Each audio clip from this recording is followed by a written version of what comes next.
everyone, this is Miss Haynes. I hope that you're all doing well and staying safe. For my video today, I'm going to go through the 4 parts of R.A.C.E, what the R.A.C.E strategy is, and how we use it in our classrooms. I have 2 questions written on my board, and no, I'm not in my classroom. I am in my shop at my house. So I wish I was in my classroom, but I'm making do with what I have. The 2 questions that I have are from a 7th grade anchor text that we use and a 6th grade anchor text that we use. First question is from A Christmas Carol, and question number 2 is from The Witch of Blackbird Pond. Before we dive deeper into the questions, I'm going to flip back over to the 4 parts of R.A.C.E itself. I have them color-coded, and you've probably already seen that I color-coded my responses to the questions as well. The R in R.A.C.E stands for restating the question. So whatever question you're asked, taking the question part out of it and making it into a statement. A is your answer to the question.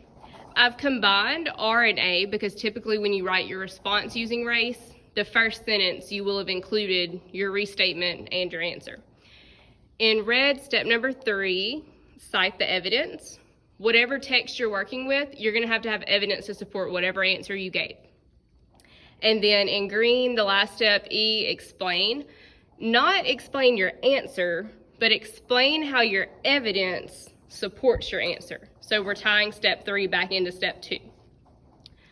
For question number 1, it says, in stave 1, how does the description of the setting help build Scrooge's character development? I'm going to read my response from start to finish, and then I'm going to go back through and explain the breakdown of it and how it ties back into our 4-step system. In stave 1, the dreary description of the setting helps develop Scrooge's character as a lonely, unfriendly man. Scrooge's home in stave 1 is described as a gloomy suite of rooms and a lowering pile of buildings up a yard. The negative depiction of Scrooge's home helps the reader understand that Scrooge is lonely, unfriendly, and gloomy at this point in the story. What I have in blue for step 1, we have our restating and our answering. In stave 1, the dreary description of the setting helps develop Scrooge's character. We've restated the question as a lonely, unfriendly man. There's our answer.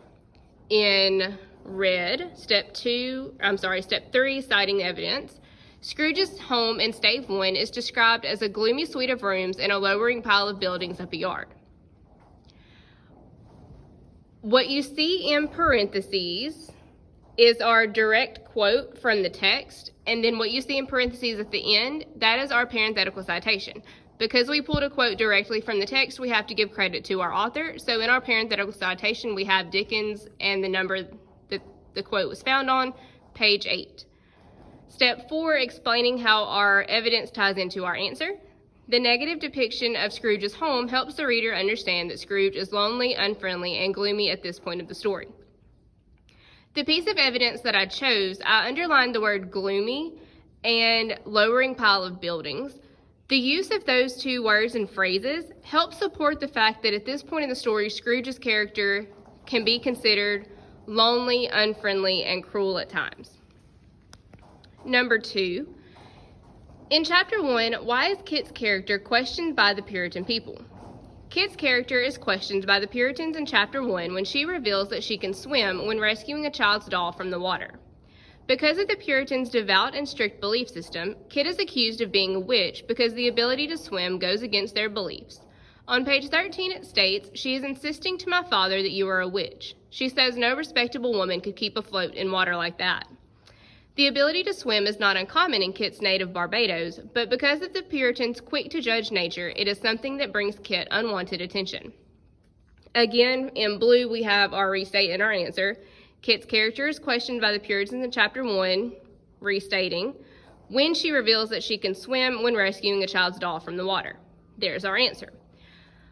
What I've done differently between number 1 and number 2, I have increased the amount of information that I have given my reader for step 3, which is the evidence.